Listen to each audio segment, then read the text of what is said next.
USA Radio News with Chris Barnes. The governor of Puerto Rico, Ricardo Rossello, says he will be resigning the governorship effective the 2nd of August. I want to respect the Constitution, and I want to secure an orderly transition. That's Rossello speaking through a translator. There have been calls for Rossello to step down for weeks since there were leaked messages in which Rossello was seen to have made derogatory comments about gay people, women, and Hurricane Maria victims. Republicans say nothing new came out of Robert Mueller's testimony before two House committees yesterday, but the top House Democrat Nancy Pelosi says the appearances were meaningful. It is a crossing of a threshold in terms of the public awareness of what happened and how it conforms to the law or not. You're listening to USA Radio News. The Pentagon says North Korea has launched at least 2 short-range projectiles flying about 260 miles. This would be the first reported missile launch since President Trump and the North Korean leader Kim Jong-un had a historic meeting at the demilitarized zone between the two Koreas about a month ago. Hours after a federal judge in Washington declined to do so, a San Francisco judge chose to block the Trump administration's new asylum rule.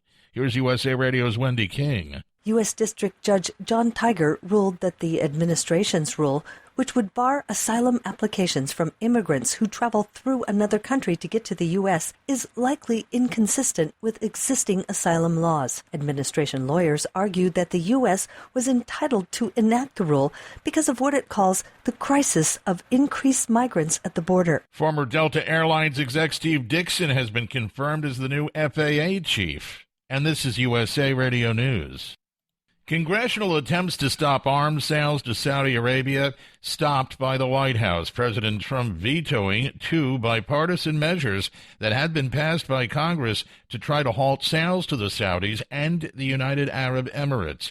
The president also vetoed a 3rd measure meant to punish Saudi Arabia for the killing of journalist Jamal Khashoggi.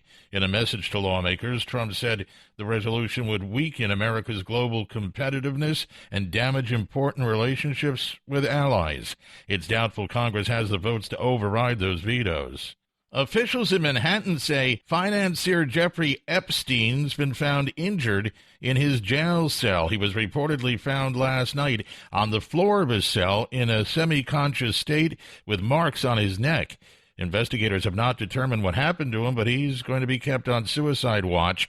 Epstein has pleaded not guilty to federal conspiracy and sex trafficking charges. The man who orchestrated the biggest Ponzi scheme in U.S. history is asking President Trump to set him free. Lawyers for Bernie Madoff have filed a request that is asking the president to commute the 81-year-old New York investment con man's 150-year sentence. Madoff pleading guilty in 2009 to 11 crimes after swindling thousands of investors out of billions of dollars.